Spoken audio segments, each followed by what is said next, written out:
If we had like Big Shot Bob for Robert Horry, what are we calling Tyrese Halliburton? Because Big Shot Bob would give you like 1 a postseason. This guy's giving you 3 in 3 rounds. What a performance down the stretch by Halliburton, and the entirety of that team sticking together, staying to the plan, and shocking everyone in the fourth quarter again. The Early Line, only on SportsGrid. Not that we have control of any sport. Baseball, you can breathe. The pitcher steps off the mound, even at the bottom of the 9th, World Series or whatever. Football, okay, first down. Then you second down, and there's a method to it, right? The hockey is just all out reactionary, crazy, puck bouncing around everywhere. Oh my God, there's always like a scoring chance. Sports Rage tonight, only on SportsGrid. Dialing it back to his old days with St. Louis and Arizona. Buy or sell, Goldie will finish top 7 in fantasy first baseman. No, I'm going to say no. I think he'll fall off. Older player here, he'll be top 10, but not top 7 here. Top 10, I would say, yeah, I'd buy it. Top 7, I'm going to say no here. I think he'll put up decent numbers here. Not as good as he was. I don't think he's going to bat 340, 350 all year long. Fantasy Sports Today, only on SportsGrid. I got a feeling Pittsburgh's going to the Super Bowl. I got a feeling there is no chance they're going to the Super Bowl with Aaron Rodgers. I'm just kidding. They're still not expected to have over 8.5 wins. They're still not expected to have a winning record. Now, I know things could change for the next 24 hours. I get that. But everyone expected Aaron Rodgers to sign with him. He's going to sign with him. Pharrell Coast to Coast, only on SportsGrid.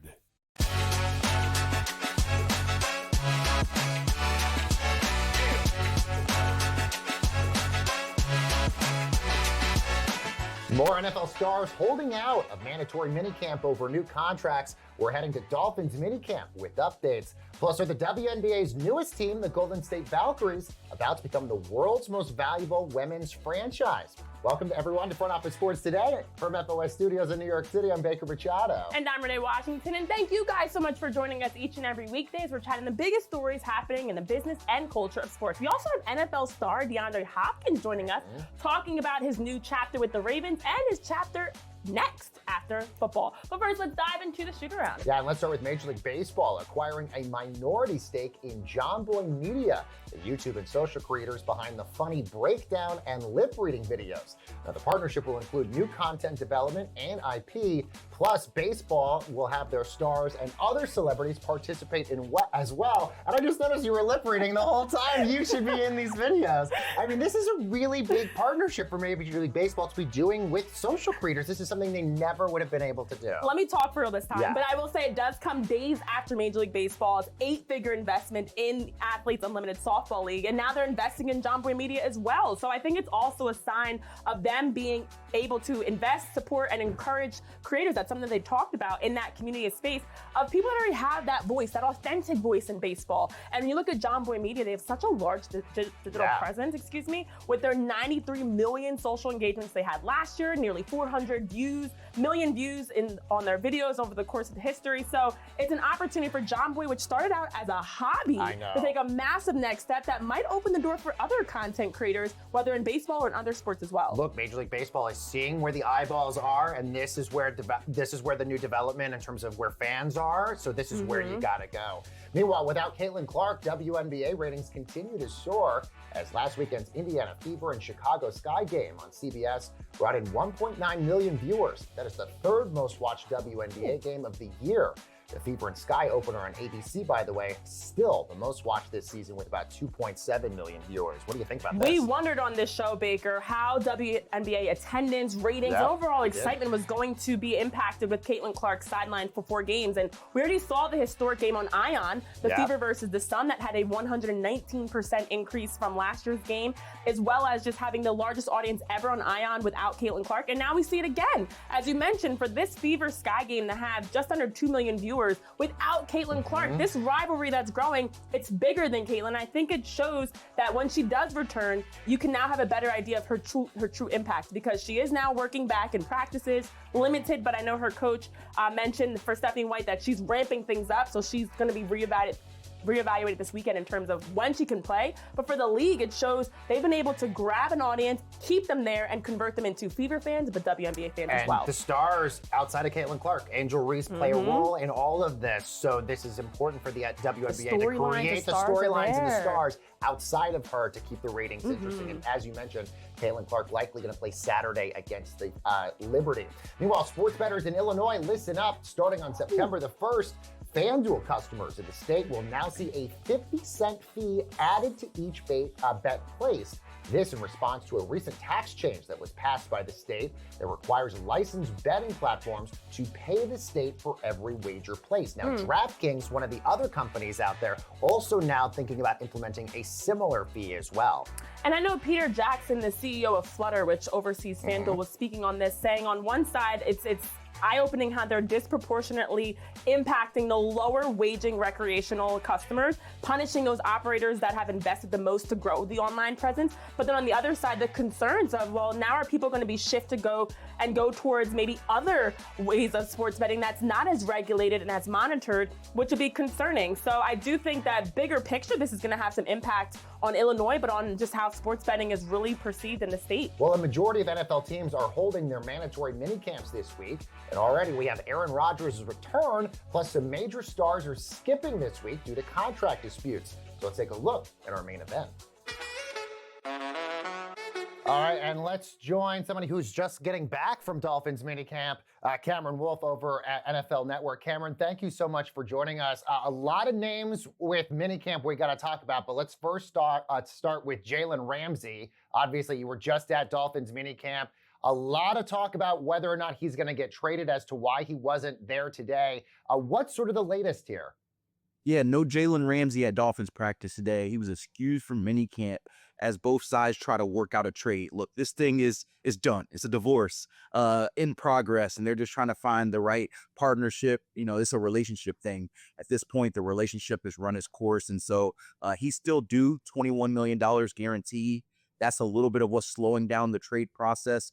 They have a list of teams that Jalen Ramsey would like to go to, one including the Los Angeles Rams. But the money's a sticking point, seeing how much the Dolphins are willing to pay on that money to get a return back. And so both sides starting to wait through, and Jalen Ramsey, a really good player, waiting to see where he lands up. This thing may linger until late July when training camp starts. And some other names across the league, top edge rushers in Trey Hendrickson with the Bengals, TJ Watt with the Steelers, Terry McLaurin, another one who's one of the highest paid receivers in the NFL already with Washington. And as you mentioned, Jalen Ramsey, I'm curious, from what you've heard, who do you anticipate getting a deal done in terms of an extension before the season starts, or who might have that Hassan Reddick going into the season and waiting until maybe October before they get the contract they're seeking? Well, summer is pay me my money time. And there's a lot of folks, edge rushers, receivers, looking for their money. I'll start with the edge rushers because Trey Hendrickson and TJ Watt is very interesting. They both saw Myles Garrett get that big contract, nearly $40 million a year. And that's the number that at least TJ is going for. Trey wants to be somewhere close in the neighborhood. And I had heard some progress with the Bengals as far as Trey Hendrickson early in the offseason, but at this point, it's really reached a stalemate. He's not in minicamp. Watt's not in minicamp.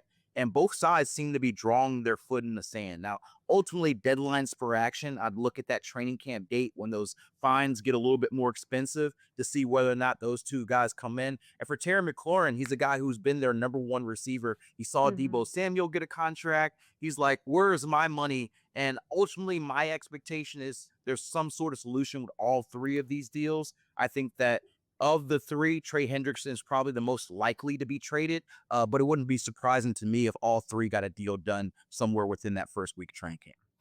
Cameron, we're also seeing Aaron Rodgers returning to the NFL, this time with the Pittsburgh Steelers, and we're now getting some details about what his contract with the Steelers is going to look like. $13.65 million is the base, but he gets about $1 million if they go to the Super Bowl, if they win the AFC. What do you sort of think he brings the Steelers, and do you think this was a good deal for the team? Yeah, it's sort of both sides coming together saying this is our all-in push. This is our best available option. look, the Steelers, they know how to be consistent and be a playoff contender. They need to get to that extra step and be a Super Bowl contender. And Mike Tomlin and Aaron Rodgers have long had a relationship. The thought is Aaron Rodgers may have 1 or 2 years left. And if we can put him behind a good defense, a good weapon, and DK Metcalf, maybe we can get that last squeeze out of the juice for him to push it over the top. And for Rodgers' case, you mentioned the contract. He wasn't trying to break the bank. You know, he probably could have demanded a $30-40 million salary. He said, I was willing to pay for $10-20 million. And that's essentially what he's going to do. And for this team, it's Super Bowl or bust. They feel like they have the right coaching, and they just needed that quarterback after Russ and Justin Fields couldn't get them over the top. And so I already talked with their offense coordinator, Arthur Smith. He believes there's going to be a great fit with him and Rodgers. He feels like they're going to gel as far as the scheme, the play action calling. And there's a hope that when they play week 1 against the Jets, Aaron Rodgers can come off and be happy that he got revenge over his former team. Yeah, I know Myles Garrett was asked about him joining the AFC North and said about Rodgers, I think it's a good opportunity to put him in the graveyard. Of course, the Steelers hoping it does put them in the postseason contention with a move like Aaron Rodgers. Yeah, I can't wait till the season to start. Myles Garrett already getting us hyped up. Oh, We're pumped. That's the smell in the air. The season's getting close. We can already smell it. Cameron Wolf over at NFL Network. Cameron, thank you so much for joining us. And don't go anywhere, guys. We've got more Front Office Sports today coming up right after this, including DeAndre Hopkins joining us to talk about joining the Baltimore Ravens and his next career maybe in music. Don't go anywhere.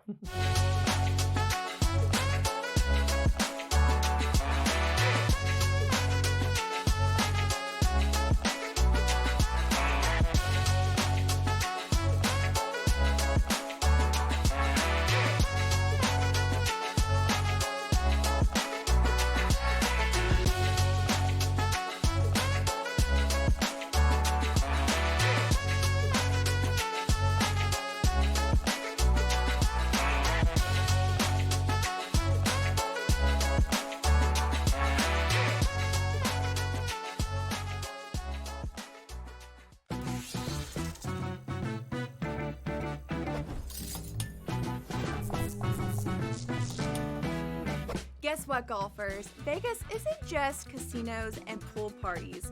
In fact, there are 50 golf courses within a 15-mile radius of the Strip, all boasting beautiful desert oasis landscapes. So, if you're looking for a break from the action, consider hitting the links.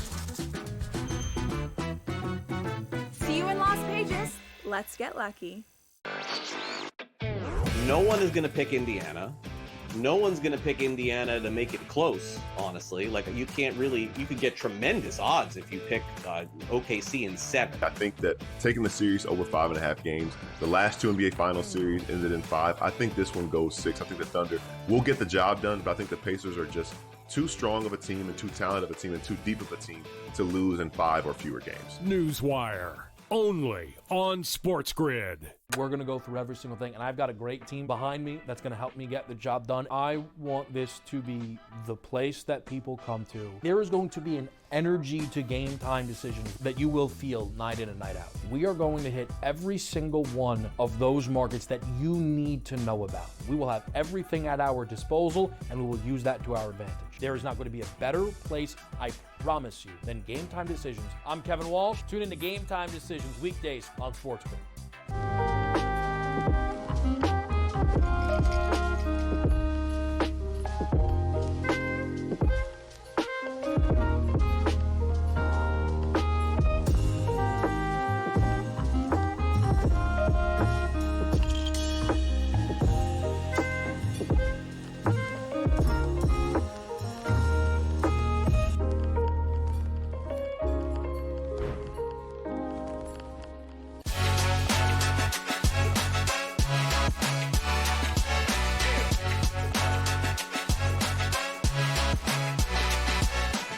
Welcome back into Front Office Sports today alongside Baker Machado. I'm Renee Washington, and we're welcoming in a 5-time Pro Bowler, 5 All-Pro receiver, who is, in my opinion, undoubtedly a future Hall of Famer. Oh, yeah. It is DeAndre Hopkins. Hi. Welcome to the show. So nice to have you here.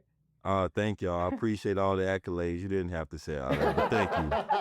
Well, and then you really are going to like what we have to say next of happy belated birthday to you.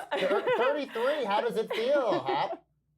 Well, you know, when you walk in the locker room and they call you grandpa and unc, you definitely feel older than most. But 33 in reality isn't old. But football years, you know, I've been blessed. I know. Well, coming off of celebrating your 33rd birthday on Friday, you are officially into OTAs with the Baltimore Ravens as you're in this one-year contract. And what I love about all this is how you manifested this. Of course, we know the viral picture from 5 years ago of you, Derrick Henry, Lamar Jackson with the caption, "How many touchdowns will this trio score?" But I think beyond the touchdowns, I'm curious, what else came to mind at the thought of being able to be reunited with Derrick Henry and alongside Lamar Jackson and really building a legacy with the three of you? Yeah, it's you know, it's always a dream of mine to play with you know, just Hall of Fame quarterbacks. Being in Houston, you know, having a rotation of quarterbacks, I feel the past couple of years I finally got to experience you know, what life is like playing with, you know, future Hall of Famers. Played with Pat last year, and I was like, you know, if I get a chance, I would always want to play with Lamar. And you know, that came about, and so you know, I got to thank the Ravens for allowing that to happen. But you know, I played with Derrick in Tennessee. He's a brother of mine, so for us to come back together is unique. And also just going from Kansas City, going from playing with Patrick Mahomes to now playing with Lamar Jackson, it's just clear you're getting these reps with these incredible quarterbacks. What's that sort of feeling like going from playing for Mahomes to now Lamar Jackson? I didn't accomplish what I wanted to in the Chiefs game as well last year. You know, but I'm still grateful for every opportunity that I had over there. To play with a guy like Pat is incredible. He's a leader off the field and on the field. You know, he's just a pro's pro, and so to come over and to, you know, be around Lamar and see how Lamar works, it's incredible. Just, you know, not everyone gets a chance to play with two future Hall of Fame quarterbacks, two amazing guys, and you know, I'm just blessed and, you know, taking it day by day. Let's talk about some of the stuff that you're doing off the field as well. You're partnering with Zico with their Unmatched campaign. Tell us a little bit more about this. And then how do you sort of align yourself with specific brands? What do you sort of look for when you're working with someone? You know, I'm an avid coconut water drinker. So for myself, Zico was natural. It was something that aligned with me. You know, I play sports, sweat a lot. So just getting that potassium and sodium in me has always been something that, you know, I've learned at a young age. You gotta replenish. Zico has a great name, great representation, and the people that are involved with it are great people. So for me, I look for, you know, great leadership from up top. I've been dedicating more time in the off season, taking classes at Clemson and being around the right people. But I would say over the past couple of years, I've definitely, you know, hammered down just teaching myself and teaching other guys as well. A lot of young guys in the NFL come and ask me about what I'm doing, and you know, I'm an open book. Well, you mentioned you're taking classes over at Clemson. Are you? What are you planning for once your NFL days are over? Like, what is the thing that gets you really excited? You know, I like competing. Of course, I would love to be in the front office somewhere, or you know, help an organization win a championship. But also, I'm into music. I'm into country music. I'm into pop music. I have a publishing company called Lasa. And I just signed my first artist named Lacade, who's a up and coming superstar. So, you know, I've been into music as well my whole life. Just been around a mom who sings, and that's a passion of mine. But you know, I can see myself being in the front office one day. Don't say it, because I'm going to ask. I think what you're going to ask. Do you produce and create music? Are you musically talented? Do you sing? Are there instruments? Like, now I'm curious. C-Hop the musician. Give us a little bit more. When's this LP dropping? Yeah, we need some more here. You know, it can happen sooner than later. I would definitely say I'm more of a, you know, I'm not the best singer. If you hear my raspy voice, you would know that. But I can definitely get in there and write a little bit. You know, I know how to produce certain things as well, but you know, I'm still learning. It's new. Well, what musician would people be surprised to know that you like to listen to? Yeah. Like, what's on your Spotify right now? Man, I would say Spotify Wrapped. What's your top ones? I listen to rap, but not all the time. But I would say maybe Chris Stapleton. Oh, interesting. Love him. Saw him at the Super Bowl. He was great. Yeah, maybe Chris Stapleton or Marcus King Band. Not a lot of people know about Marcus King Band. Wow. Yeah. Okay, we're learning something new here. I had no idea.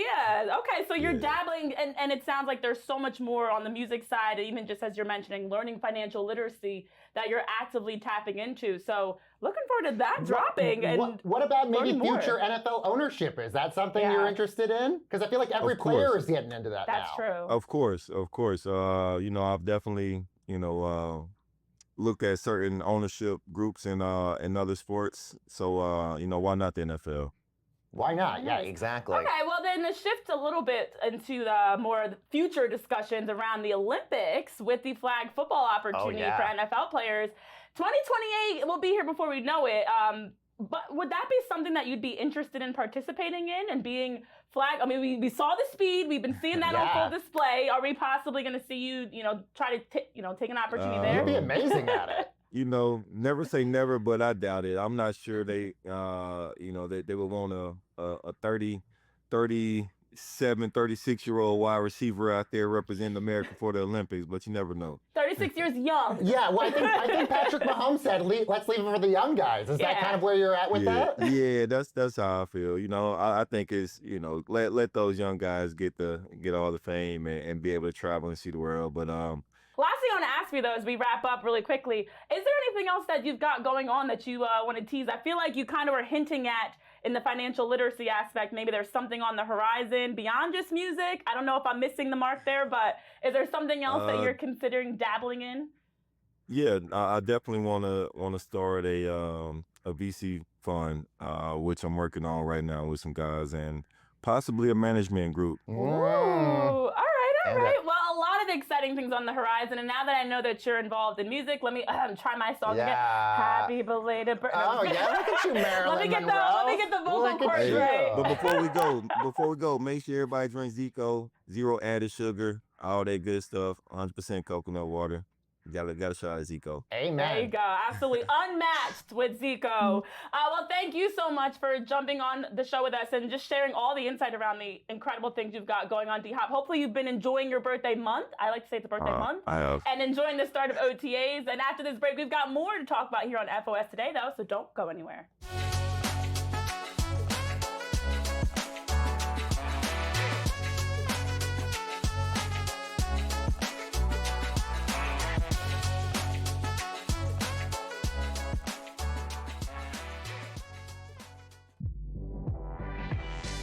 It'll be interesting to see what the Knicks do, but the Knicks are at a point now where they don't have to blow it up.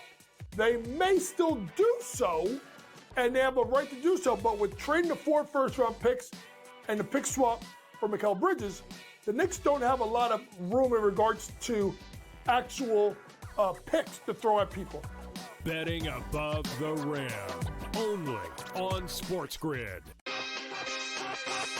Plenty of takeaways from Yankees-Dodgers where LA sent a message on Saturday, and the only way the Yankees could salvage it was somehow beating Yamamoto, and they did. You're staring a sweep in the face, and after losing the World Series, knowing what the opponent is, you know what the narrative would have been on Sunday Night Monday. Oh, Yankees get swept by the Dodgers. Game time decisions, only on SportsGrid. The two guys that can do it all. Too much electricity this morning. This is a good time. We're having a lot of fun. I had to do a triple take. Ka-ching! Why? Because of parity. I didn't mean to offend. Yeah, it's not going to happen. Load management is a dirty word. Let him rip. You know what? Circumstances provide the results. What? How do you do this once? Oh, Donnie, you got such a good show there. A network that is booming. The early line, only on SportsGrid. The game is on. The stakes are high. But the action isn't just on the field. He's rearranging that rim. Get it inside! SportsGrid's in-game live. Your ultimate second screen experience. Just a little flyer, couple of 15.5-point live line. Every prop, every play, every day. Anything can happen. That's complete chaos. It's smarter to be on SportsGrid.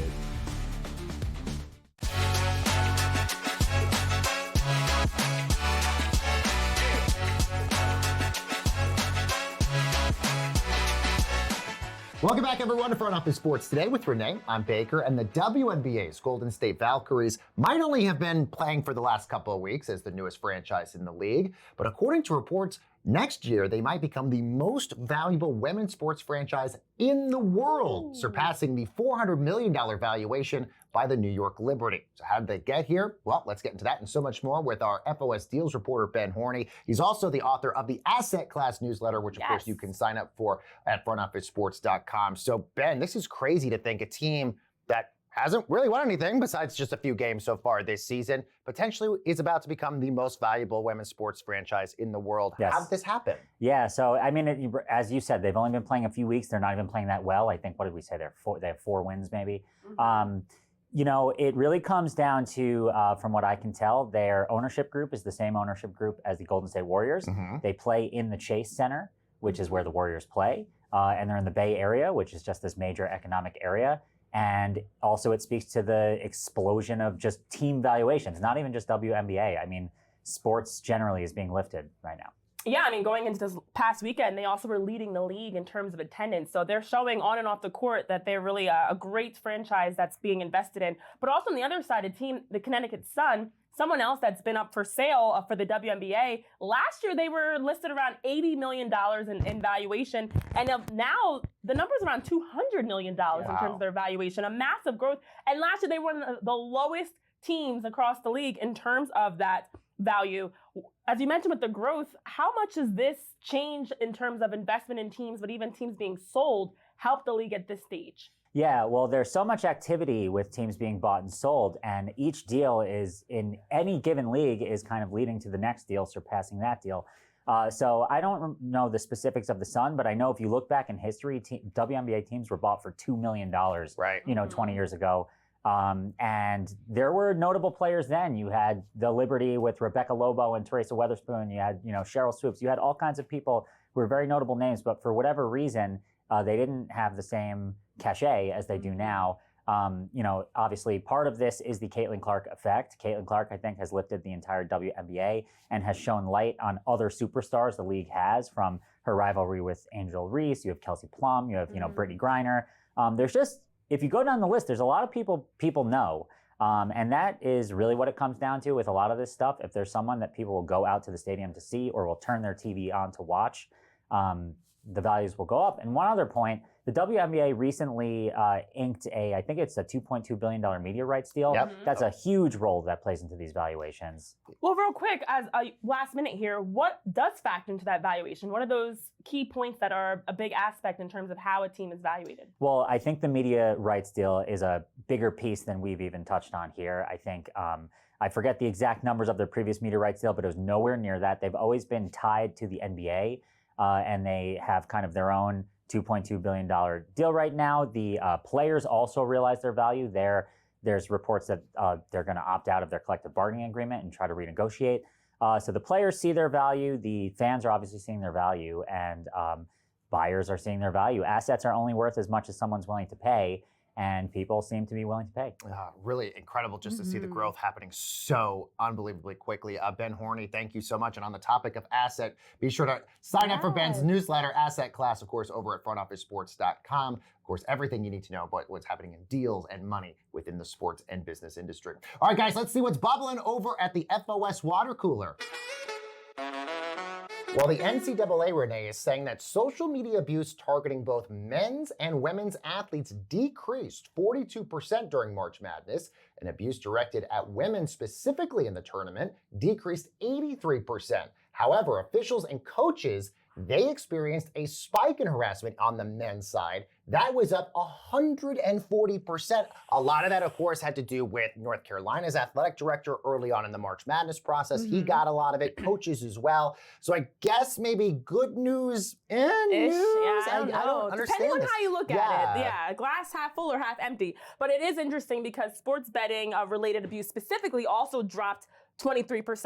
So when I was reading through this some more, it says that a big part of this for the men's side is because this was the fewest outright upsets. Yeah, true. So less underdogs, less Cinderella teams. And then that's the lowest since the field expanded. So people were in outrage over that. They were also in outrage over the bubble teams that did not make the tournament altogether.